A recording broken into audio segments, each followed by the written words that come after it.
The auditorium was packed with nearly 3,000 people, all eyes focused on the graduation stage at Roosevelt University. My parents sat in the third row, beaming with pride as they watched my twin sister Emma walk across that stage to thunderous applause. She was valedictorian, student body president, and heading to Harvard Medical School in the fall. I was just there, sitting in my cap and gown, trying to blend into the sea of graduates, knowing I'd barely scraped by with a 2.8 GPA and had no real plans for my future. But what happened next would change everything I thought I knew about my place in this world, and reveal a secret I'd been carrying for 4 years that would shock everyone in that room, including my own family. I'd love to know which corner of the globe you're watching from. And if this story speaks to you, make sure to subscribe. Tomorrow's video is one you absolutely can't miss. The morning of graduation started like any other disappointment in the Martinez household. I woke up to the sound of my mom, Patricia, on the phone with my aunt, gushing about Emma's achievements for what felt like the 100th time that week. Can you believe it? Valedictorian and the medical school scholarship? We're so proud of Emma. She's always been our little star. Mom's voice carried down the hallway to my room, where I was staring at the ceiling, dreading the day ahead. Don't get me wrong, I loved my sister. Emma deserved every bit of praise she got. She'd spent 4 years studying until 2 a.m., leading student organizations, volunteering at the Children's Hospital, and maintaining perfect grades. Meanwhile, I'd spent most of my college career playing video games in my dorm room and barely attending classes that didn't interest me. My dad, Robert, knocked on my door around 8 a.m. Jake, you need to get ready, we're leaving for campus in 2 hours. Yeah, I know, I mumbled, not moving from my bed. He opened the door slightly. Look, son, I know today might feel complicated for you, but we're proud of you too. You're graduating, and that's what matters.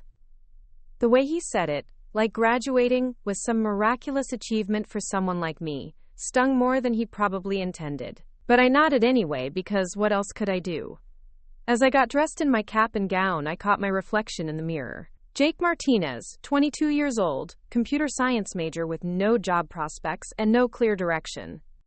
My diploma might say I graduated, but compared to Emma's summa cum laude honors, it felt more like a participation trophy. The drive to campus was filled with excited chatter about Emma's speech, Emma's plans, Emma's bright future. I sat in the back seat, scrolling through my phone, trying to ignore the familiar feeling of being invisible in my own family. Roosevelt University's main quad was buzzing with activity when we arrived. Families everywhere were taking photos, hugging their graduates, and celebrating achievements. My parents immediately started snapping pictures of Emma in her golden honor cords and Phi Beta Kappa pin. Emma, stand by the fountain! Emma, now one with your honors sash. Oh, this one's perfect for Facebook. Mom was in full photographer mode. Jake, get in there with your sister, Dad called out, almost as an afterthought. I shuffled over and stood next to Emma, who was practically glowing with excitement. The camera clicked a few times, and then it was back to Emma's solo shots. I still can't believe my baby girl is going to be a doctor, Mom said, tears already forming in her eyes. All those late nights studying paid off. You've worked so hard, sweetheart. Emma smiled humbly. I couldn't have done it without your support.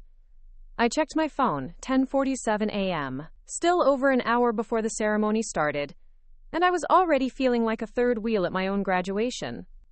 I'm going to find some coffee, I announced to no one in particular. Bring me back a cappuccino, honey, Mom called out, not looking away from Emma's impromptu photo session with her sorority sisters who had just arrived. The campus coffee shop was mercifully quiet compared to the chaos outside.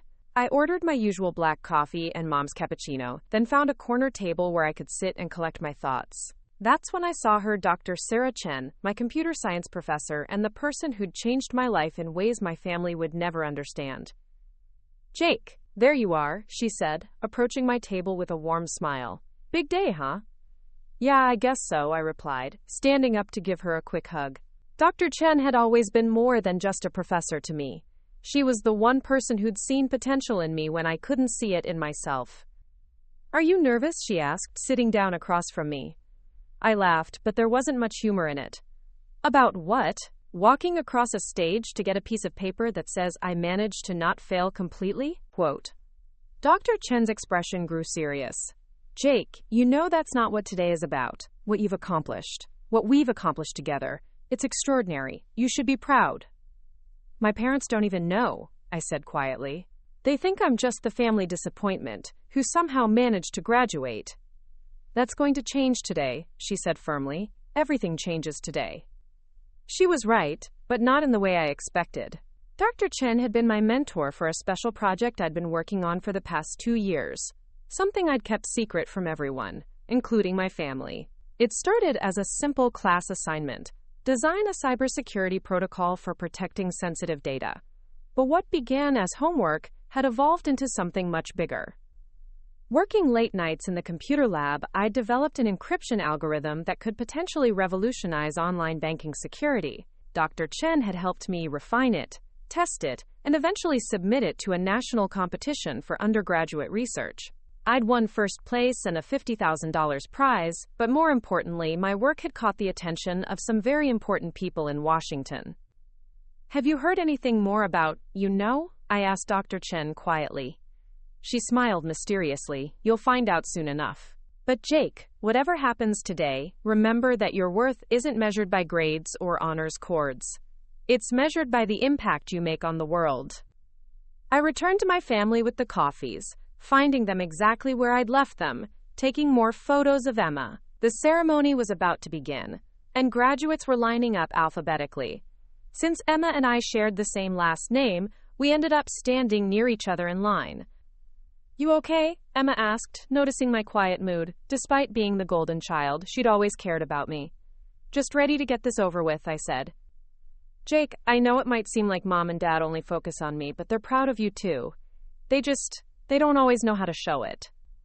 I nodded, appreciating her attempt to make me feel better, even though it didn't change the reality of our family dynamics. The ceremony began with the usual pomp and circumstance. Dean Williams gave an opening speech about achievement and potential. Then came the Student Awards, where Emma received recognition for academic excellence, leadership, and community service. The applause was thunderous, and I could see my parents wiping away tears of pride. Then it was time for the main event, individual graduates walking across the stage to receive their diplomas. We filed up in alphabetical order, and since Martinez came relatively early in the alphabet, Emma and I would be among the first to cross. Emma's name was called first. Emma Patricia Martinez, graduating summa cum laude with a Bachelor of Science in Biology, Phi Beta Kappa honors. The applause was deafening. My parents stood up, cheering and taking pictures as Emma gracefully walked across the stage, shook the dean's hand, and posed for her official graduation photo. She looked radiant, confident, and deserving of every bit of attention she was receiving. Then came my turn, Jacob Robert Martinez, Bachelor of Science in Computer Science. No honors mentioned, no special recognition, just my name and degree. I walked across the stage to polite applause, shook the dean's hand, and was ready to exit stage left when something unexpected happened. Dean Williams didn't dismiss me. Instead, he gestured for me to stay put while he approached the microphone again. Ladies and gentlemen, his voice boomed across the auditorium, we have a very special recognition today. My heart started pounding as Dean Williams continued speaking into the microphone. The entire auditorium had gone silent. 3,000 pairs of eyes focused on the stage where I stood frozen, still holding my diploma. It's not often that we have a student whose work extends far beyond the classroom walls, Dean Williams said, his voice carrying across the hushed crowd. Today we're honored to have a very distinguished guest who has traveled here specifically to acknowledge one of our graduates. I felt my legs go weak. This couldn't be happening. Not here, not now, not in front of everyone. I glanced toward the audience and spotted my parents in the third row, their faces a mixture of confusion and curiosity. My mom had lowered her camera, and my dad was leaning forward trying to understand what was unfolding. A side door opened near the stage, and out walked a man in a dark suit flanked by 2 others who were unmistakably Secret Service agents. The whispers started immediately, rippling through the crowd like a wave. I recognized him instantly from countless news broadcasts. This was David Morrison, the current Secretary of Homeland Security. Secretary Morrison approached the podium with the confident stride of someone accustomed to addressing large crowds. Dean Williams stepped aside, giving him full access to the microphone. A lot of love and effort went into bringing this story to life. If you're enjoying it, we'd be so grateful if you'd subscribe to our channel. Now, back to where we left off. Good morning, graduates, families, and faculty of Roosevelt University, Morrison began, his voice authoritative yet warm.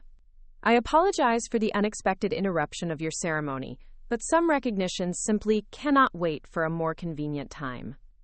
The auditorium was so quiet you could hear a pin drop. Graduation photographers had stopped taking pictures, parents had stopped whispering, and even the faculty members looked stunned by this unprecedented interruption. 2 years ago, our nation faced a series of cyber attacks targeting major financial institutions, Morrison continued. These attacks threatened to compromise the personal financial data of over 40 million Americans. Our best cybersecurity experts worked around the clock to develop countermeasures, but the hackers seemed to stay one step ahead of us. I knew where this was going, and my stomach dropped. This was not how I wanted my family to find out. Not like this, not in front of thousands of strangers. That's when we received an email from Dr. Sarah Chen at Roosevelt University. She told us about a student who had developed an encryption protocol that might help solve our problem. Initially, we were skeptical. After all, what could an undergraduate student possibly contribute to a national security crisis that our top experts couldn't handle? Morrison paused, scanning the crowd before his eyes landed directly on me. We were wrong to doubt. This student's algorithm not only stopped the attacks but created a security framework that has since been implemented by the Treasury Department, the Federal Reserve, and major banks across the country. The financial sector has not experienced a single successful large-scale cyber attack since this protocol was deployed. The murmurs from the crowd grew louder. I could see people pulling out their phones, probably trying to figure out who he was talking about. My palms were sweating, and I felt like I might pass out right there on stage. Ladies and gentlemen, Morrison said, turning to face me directly, I'd like to recognize Jacob Martinez, whose brilliant work has protected the financial security of millions of Americans. Jake, on behalf of a grateful nation, thank you, quote. The applause that followed was different from the polite clapping I'd received when my name was first called. This was thunderous, sustained, and filled with genuine amazement. But all I could focus on was the look of absolute shock on my parents' faces.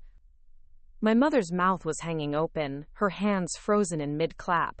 My father had gone completely pale, staring at me like he was seeing a stranger.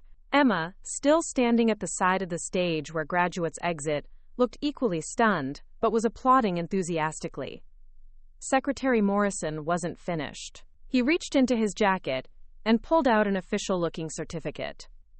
Jake, by order of the President of the United States, I'm pleased to present you with the Presidential Medal for Excellence in Civilian Service. This is typically awarded to individuals who have made extraordinary contributions to national security through non-military service.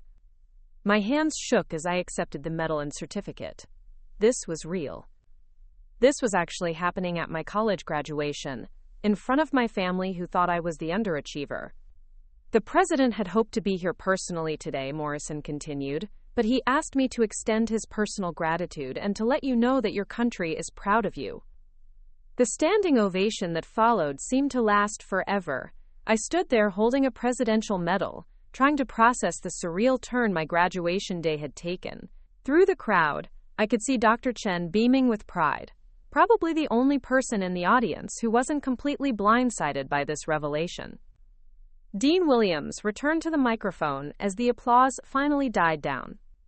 Mr. Martinez, congratulations not only on your graduation but on this extraordinary recognition. Roosevelt University has never been prouder of a graduate. I managed to mumble a thank you before finally making my way off the stage, my legs feeling like jelly. The ceremony continued, but I could tell that nobody was paying attention to the remaining graduates. The buzz in the auditorium was entirely focused on what had just happened. Emma caught up with me as soon as I reached the side of the stage. Jake, oh my God, why didn't you tell us? She threw her arms around me, her voice a mixture of excitement and disbelief. I couldn't. It was classified. I signed so many non-disclosure agreements, I wasn't sure what I was allowed to say. A presidential medal? Jake, do you realize what this means? Quote. Before I could answer, we were approached by several reporters who had apparently been covering the graduation for the local news, and suddenly found themselves with a much bigger story than they'd expected. Mr. Martinez, can you tell us about this cybersecurity work? How long have you been working with the government? Did you know the president was aware of your work? Dr. Chen appeared at my side like a protective shield. Gentlemen, please. This is a graduation ceremony. Any questions about classified projects will need to go through proper channels. The reporters backed off, but I could see them making phone calls, probably to their editors. This story was going to be much bigger than just a local graduation feature. The ceremony continued, but it felt like everyone was just going through the motions. I could feel hundreds of eyes on me as I found my seat among the other graduates. Whispers followed me everywhere. That's him, the one who got the medal. I heard he stopped some major terrorist attack. My dad works at First National Bank. He said they upgraded their entire security system last year. When the ceremony finally ended, the real chaos began. My parents fought their way through the crowd of well-wishers and curious onlookers who had surrounded me. Jacob Martinez, you have some serious explaining to do, my mother said, but her tone wasn't angry. It was amazed, proud, and completely bewildered all at once. My dad just stared at me for a long moment before pulling me into the tightest hug he'd given me since I was a little kid. Son, we had no idea. How could we have no idea? Because you never asked, I said quietly, immediately regretting how that sounded. But my dad nodded slowly. You're right. We were so focused on Emma's achievements that we stopped paying attention to what you were doing. That's on us, not you. My mom was crying now, but they were happy tears mixed with what looked like guilt. All this time we thought you were just getting by. But you were saving the country? It wasn't that dramatic, Mom. I just wrote some code that happened to work really well. Emma laughed. Jake, you got a medal from the president. That's not just some code. Dr. Chen approached our family group, having successfully fended off the last of the reporters. Mr. and Mrs. Martinez, I hope you'll forgive me for keeping Jake's work confidential. The national security implications required absolute discretion. Quote, my mother shook Dr. Chen's hand vigorously. Thank you. Thank you for seeing something in our son that we missed. Jake has an extraordinary mind, Dr. Chen replied. He thinks differently than most people, which is exactly what made his approach to this problem so effective. Traditional cybersecurity experts were thinking inside the box. Jake didn't even know there was a box. As we finally made our way toward the parking lot, fighting through crowds of people who kept congratulating me, my phone started buzzing with notifications. News articles were already appearing online, with headlines like, College Student Receives Presidential Medal at Graduation, and Secret Hero, the undergraduate who saved America's banks. Jake, Emma said as we reached our car, I owe you an apology. For what? For thinking I was the smart one in the family. The car ride home was unlike anything our family had ever experienced. For the first time in years, I wasn't the one sitting quietly in the back seat while everyone else talked. Instead, my parents bombarded me with questions I'd been dying to answer for 2 years but legally couldn't. Start from the beginning, my dad said, adjusting the rearview mirror so he could see me better while driving. When did this all start? I took a deep breath, finally able to tell the story I'd been carrying alone for so long. Remember sophomore year when I was spending all those late nights in the computer lab? You guys assumed I was just playing games or barely keeping up with coursework. My mom winced. We did assume that. I'm sorry, honey. I was actually working on this encryption project for Dr. Chen's advanced cybersecurity class. The assignment was to identify vulnerabilities in existing banking security protocols and propose solutions. Most students just wrote theoretical papers, but I got obsessed with actually building something that would work. Emma turned around from the front passenger seat. But how did it go from a class project to this? She gestured toward the presidential medal that was sitting in my lap, still surreal to look at. That's where it gets interesting. I discovered that most banking security systems were using outdated encryption methods that were vulnerable to a specific type of attack called quantum tunneling. Basically, hackers with the right equipment could break through traditional security walls like they were made of paper. Quote, "My dad stopped at a red light and turned around completely. And you figured out how to stop them?" I developed what I called adaptive encryption, a security protocol that changes its own defense mechanisms in real time based on the type of attack it detects. Instead of having one strong wall, it creates multiple shifting barriers that adapt faster than any human hacker could respond to. "But Jake," my mom said, "how does a college student end up working with the Department of Homeland Security? That's all Dr. Chen's doing." She recognized that what I'd created was revolutionary, so she submitted my work to the National Undergraduate Research Competition. I won first place, which came with a $50,000 prize that I never told you guys about. My parents exchanged glances. There was clearly a lot about my college experience they'd missed. Winning that competition put my work on the radar of some important people in Washington. But then, last spring, those cyber attacks started hitting major banks. Chase, Bank of America, Wells Fargo. They were all getting hit simultaneously by hackers who seemed to know exactly how to bypass every security measure.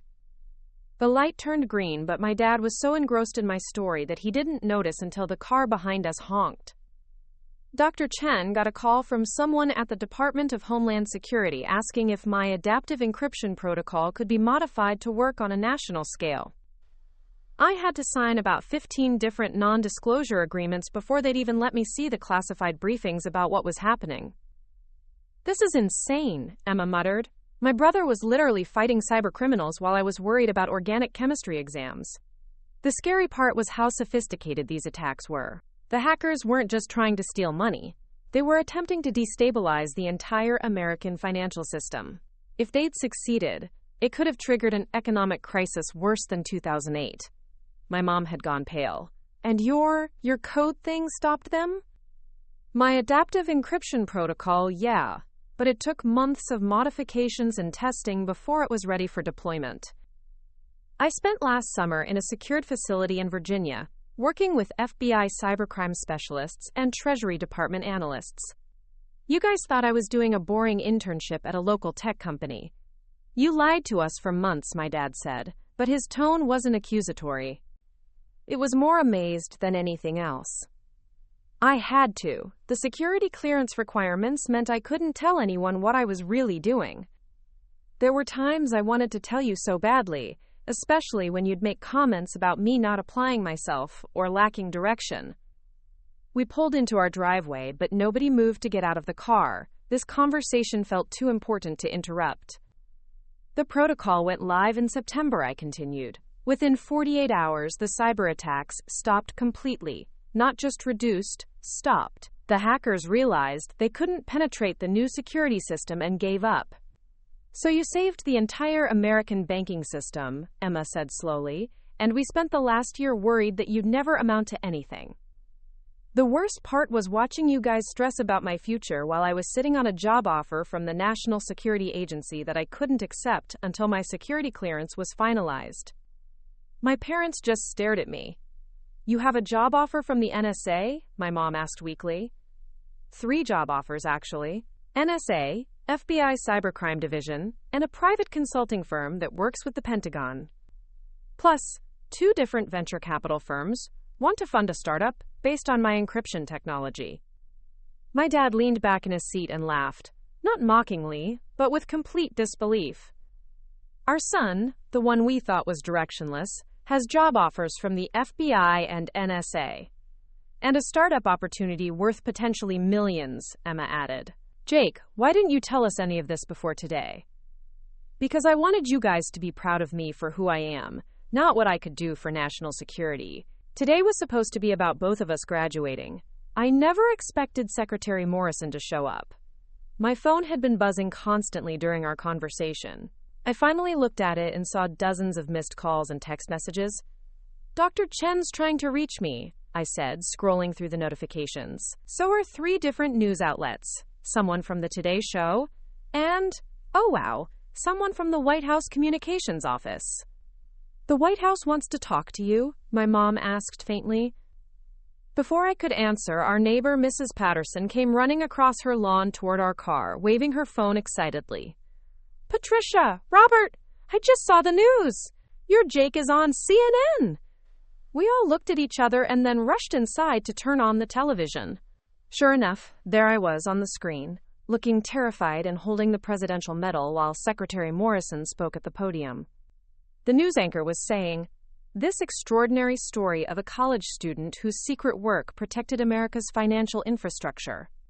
Jacob Martinez of Roosevelt University received the Presidential Medal for Excellence in Civilian Service at his graduation ceremony this morning, in what has to be one of the most surprising moments in academic history. They cut to an interview with a cybersecurity expert who explained the significance of adaptive encryption technology and how it had revolutionized online banking security. This young man's innovation has essentially made traditional hacking methods obsolete when it comes to financial institutions, the expert said. The implications for national security are enormous. My phone rang and Dr. Chen's name appeared on the screen. Jake, thank goodness, she said when I answered. Are you okay? The media attention is about to get intense. I'm processing, I admitted. Good. Listen, you need to prepare for this to get much bigger. The story is already trending on social media, and I've had calls from major news networks requesting interviews. The university's communications office is handling most of the media requests, but you'll need to decide how much public attention you're comfortable with. After I hung up, my family sat in our living room, watching news coverage of my graduation, still trying to process everything that had happened. Jake, my dad said quietly, I owe you a huge apology.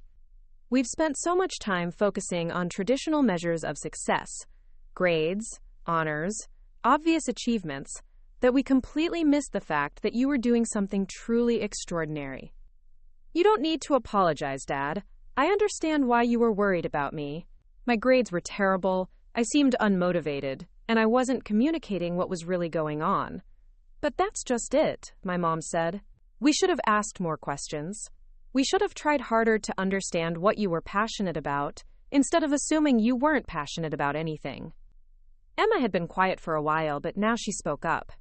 You know what the craziest part of this is?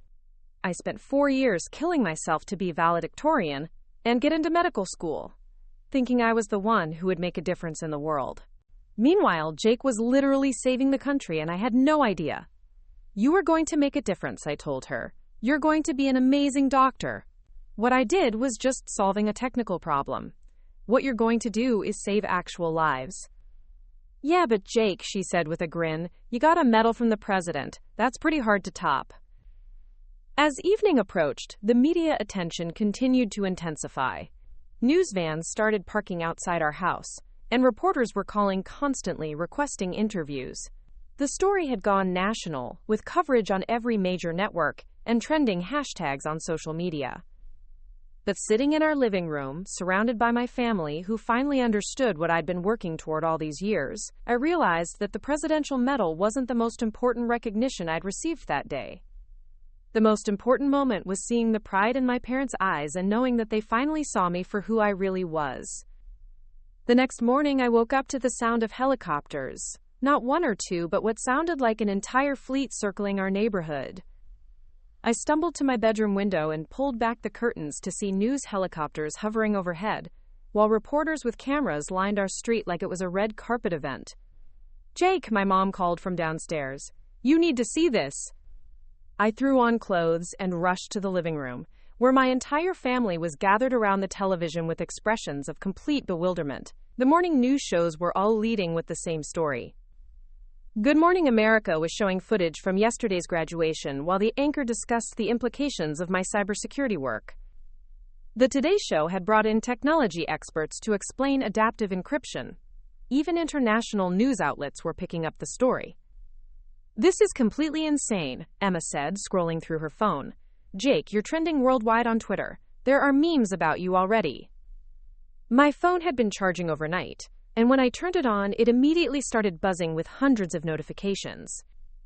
Text messages from classmates I hadn't spoken to in years, friend requests from strangers, and missed calls from numbers I didn't recognize. But one message stood out immediately. It was from Dr. Chen, sent at 6 a.m. Jake, we need to talk. Major developments overnight. Can you come to campus? Use the back entrance to avoid media. Quote, I need to go see Dr. Chen, I told my family. She says there are major developments. My dad peered out the front window at the crowd of reporters. How are you going to get past all of them? Back door, I said. I'll cut through the Johnsons' yard and take the path behind the elementary school.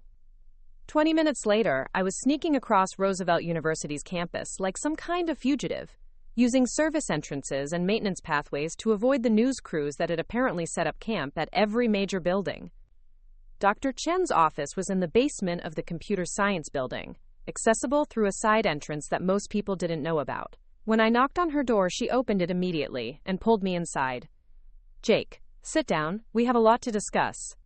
Her office, usually organized and calm, looked like a hurricane had hit it. Papers were scattered everywhere. Her computer had multiple windows open, and there were 3 different phones on her desk.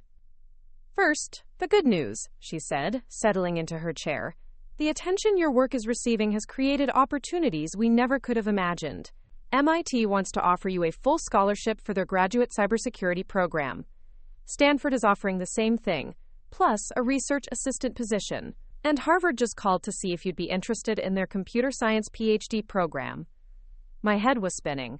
Wait, what? These schools are just calling you? Jake, you're the most famous college graduate in America right now. Every major university wants to be associated with your work. But that's not the biggest development. She turned her computer screen toward me, showing an email marked Confidential White House Communications. The president wants to meet with you, not just a photo opportunity, an actual meeting to discuss your cybersecurity innovations and their potential applications for national defense. I stared at the email, reading the words but not quite believing them. The President of the United States wants to meet with me? There's more. 3 different Silicon Valley companies have made acquisition offers for your adaptive encryption technology. The lowest offer is $15 million. $15 million? The number didn't even sound real. Jake, what you created isn't just impressive for a college student, it's revolutionary, period. Professional cybersecurity experts with decades of experience haven't been able to develop anything close to what you built in your dorm room. Before I could respond, there was a knock on her office door. Dr. Chen looked at me questioningly. Nobody should have known I was there. Dr. Chen? It's Agent Williams from the Secret Service. We need to speak with Mr. Martinez. My blood went cold.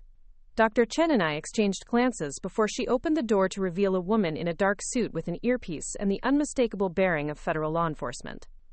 Mr. Martinez, I'm Agent Williams. I apologize for the intrusion, but we have a situation that requires your immediate attention. What kind of situation? I asked, my voice barely steady. The kind that involves national security, she replied. We need you to come with us, now. The next hour was like something out of a spy movie. Agent Williams escorted me to a black SUV with tinted windows that was waiting in the faculty parking lot. Inside were 2 more agents and equipment that looked like it belonged in a NASA Mission Control Center. Mr. Martinez, one of the agents said as we pulled away from campus, we're taking you to a secure facility where you'll be briefed on a developing situation. Your adaptive encryption protocol may be the only thing standing between America and a catastrophic cyber attack. I thought the attacks stopped, I said. The banking attacks stopped, Agent Williams corrected.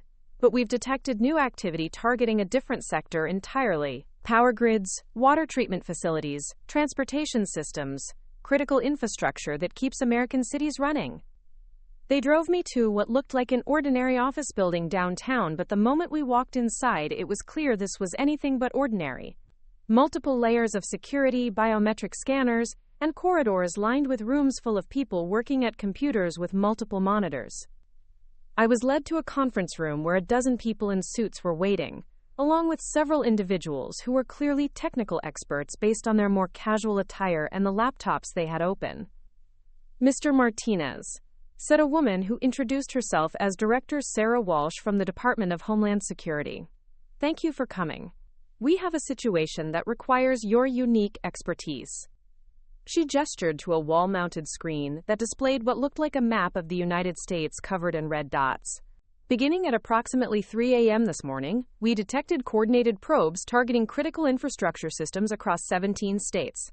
Power companies, water treatment plants, traffic control systems, airport operations, everything that keeps modern society functioning. One of the technical experts, a man who looked like he hadn't slept in days, spoke up. The attack patterns are unlike anything we've seen before. They're not trying to break through security systems. They're studying them, mapping vulnerabilities, learning how each system responds to different types of intrusion attempts. It's like they're taking practice shots, another expert added, preparing for something much bigger. Director Walsh turned back to me. Mr. Martinez, your adaptive encryption protocol revolutionized banking security. We need to know if the same principles could be applied to protect critical infrastructure. I looked around the room at all these experienced professionals who were looking to me, a college graduate who'd been receiving his diploma less than 24 hours ago, for answers. The basic principles should work, I said slowly, but infrastructure systems are much more complex than banking networks. Banking security is about protecting data. Infrastructure security is about protecting physical systems that could cause real-world damage if they fail. Explain, Director Walsh said. If someone hacks a bank's security system, they might steal money or personal information. If someone hacks a power grid or a water treatment plant, they could shut down electricity to entire cities or contaminate drinking water for millions of people. The room went quiet as the implications sank in. The adaptive encryption would need to be modified to work with industrial control systems which operate completely differently than financial networks, I continued. It's possible, but it would require redesigning the entire protocol from the ground up. How long would that take? One of the agents asked. I thought for a moment. Working alone? Maybe 6 months. With a team of experts who understand infrastructure systems? Maybe 6 weeks. Director Walsh and the other officials exchanged glances before she spoke again. Mr. Martinez, we're prepared to offer you a temporary consultant position with the Department of Homeland Security. Top secret clearance, access to the best cybersecurity experts in the country, and whatever resources you need to adapt your technology for infrastructure protection. What about my other opportunities, the job offers, the graduate school acceptances? Those will still be there when this crisis is resolved, she said. But right now, your country needs you.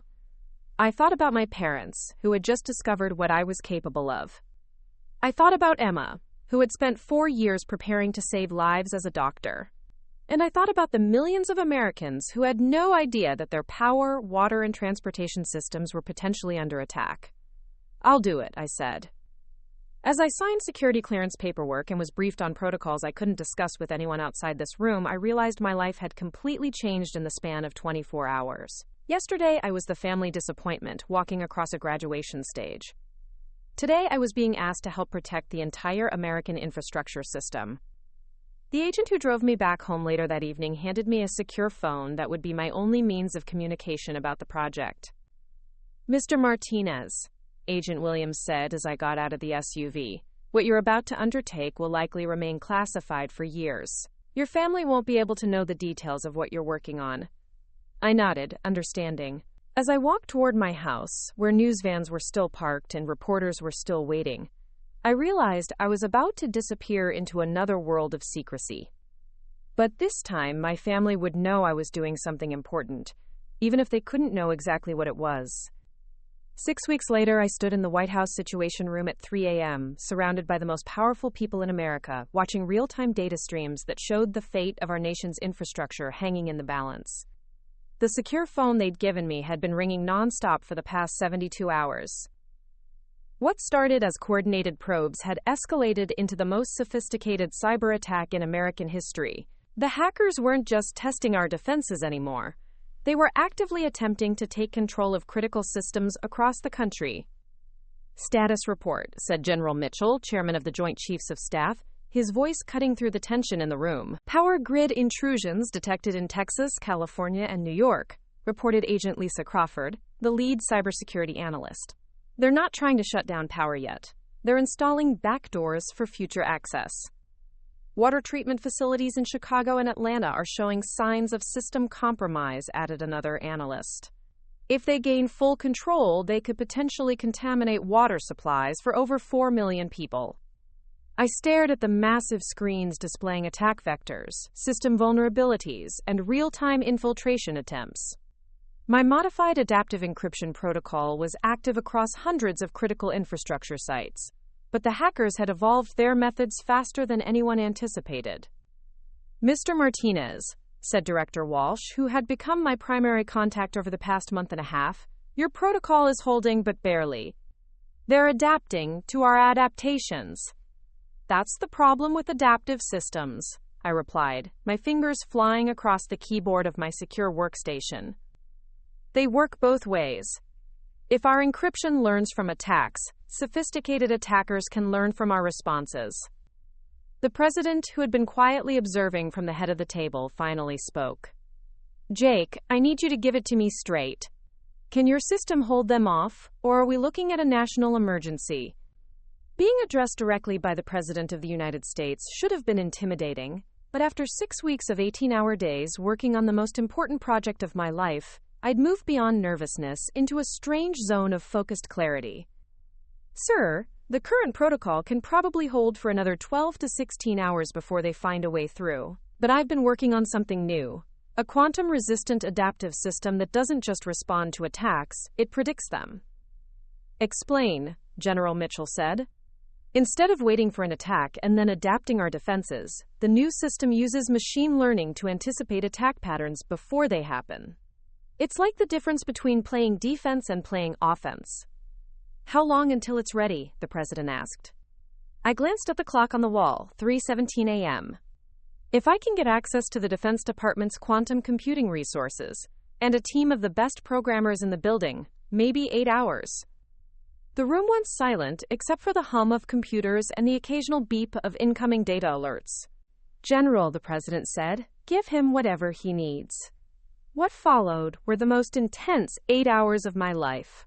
I was assigned a team of 12 elite programmers from the NSA, CIA, and FBI, plus access to computing power that most researchers only dream about. We worked in a secured facility 3 floors below the Pentagon, racing against time while cyber attacks intensified across the country. Around noon, my secure phone buzzed with a text from my mom. "Saw on the news that power grid attacks are getting worse. Hope you're safe wherever you are. We love you." I couldn't tell her that I was literally in the room where decisions about those attacks were being made, but her message gave me the motivation push I needed for the final stretch. "Status check," I called out to my team at 2 p.m. "Quantum prediction algorithms are operational," replied Dr. Amanda Foster from the NSA. "Machine learning models have analyzed attack patterns from the past 48 hours, added Marcus Thompson from the FBI's cybercrime unit. "System integration is complete," reported Jennifer Liu, the Pentagon's top cybersecurity specialist. "All right," I said, taking a deep breath. "Let's deploy this and see if we can end this thing." The quantum-resistant adaptive system went live at 2:47 p.m. Eastern Time. Within minutes, we could see the effects on our monitoring screens. Attack attempts that had been steadily penetrating our defenses suddenly started failing. More importantly, the system began predicting and blocking intrusion attempts before they could even begin. By 4 p.m., all cyber attack activity had ceased completely. The silence in our underground facility was deafening as everyone stared at screens showing green status indicators across all critical infrastructure systems. "Is it over?" Dr. Foster asked quietly. "Run a full diagnostic," I said, not wanting to celebrate prematurely. For the next hour, we tested every system, checked every vulnerability, and analyzed every data stream. The results were unambiguous. The attacks had stopped, and our new protocol was holding strong against continued probing attempts. Director Walsh appeared in our facility at 5:30 p.m. with a smile I'd never seen before. "Ladies and gentlemen, the President has asked me to inform you that all critical infrastructure systems are secure. The threat has been neutralized." The celebration that followed was subdued but genuine. These were professionals who understood the magnitude of what had just been prevented. If the attacks had succeeded, millions of Americans could have lost power, water, and transportation services for weeks or months. 3 days later, I found myself back in the White House, but this time for a private meeting with the president in the Oval Office. No cameras, no reporters, just a conversation between two people about the future of American cybersecurity. Jake, the president said as we sat in the chairs facing his desk, what you've accomplished in the past 2 months has fundamentally changed how we think about protecting our nation's digital infrastructure. Thank you, sir. It's been the most challenging and rewarding experience of my life. I have a proposition for you, he continued. We want to create a new position, Director of Advanced Cybersecurity Innovation. You'd report directly to the Secretary of Homeland Security and have carte blanche to develop next-generation protection systems for American infrastructure. The offer was incredible, but I'd been thinking about my future differently since graduation day. Sir, I'm honored by the offer, but I think I can serve the country better in a different capacity. The president raised an eyebrow. Oh? I want to start a company that develops cybersecurity solutions for both government and private sector use. Keep the technology advancing, but also make it available to protect businesses, hospitals, schools, not just federal infrastructure. Interesting approach. Public-private partnership. Exactly. The government gets access to cutting-edge technology, but we also protect the broader digital ecosystem that American society depends on. The president leaned back in his chair, considering this. You know, Jake, most people your age would jump at the chance to have a high-level government position. Why choose the uncertainty of starting a company? Because, sir, the best innovations come from having the freedom to take risks and think outside established systems. If I'm working within government bureaucracy, I might develop good solutions. If I'm working independently with a government partnership, I might develop revolutionary solutions. He smiled. Spoken like a true entrepreneur. All right, you have my support. We'll provide seed funding through the Department of Defense Innovation Initiative, and you'll have a direct line to federal cybersecurity leadership. Quote, 6 months later, I was sitting in my company's headquarters, a converted warehouse in Austin, Texas, watching my team of 30 engineers work on cybersecurity solutions that would have been pure science fiction just a year earlier. Emma had started medical school at Harvard and called me every Sunday to catch up. My parents visited monthly, still somewhat bewildered by their son's transformation from underachiever to national cybersecurity leader, but incredibly proud. You know what the funniest part is? Emma said during one of our calls.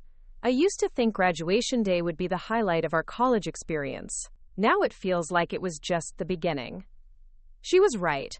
That day when Secretary Morrison surprised everyone by calling my name had been a catalyst, not a conclusion. It revealed capabilities I'd been hiding, and set in motion a series of events that led to protecting millions of Americans from cyber threats they never even knew existed. My company, Secure Grid Technologies, now protects infrastructure for 47 states and has partnerships with technology companies across 6 countries. The adaptive encryption protocols we develop have evolved far beyond what I originally created in Dr. Chen's classroom. But every time I walk into a new meeting with Fortune 500 CEOs or government officials who want to discuss our latest innovations, I think back to that moment on graduation day when I stood on stage feeling invisible and directionless.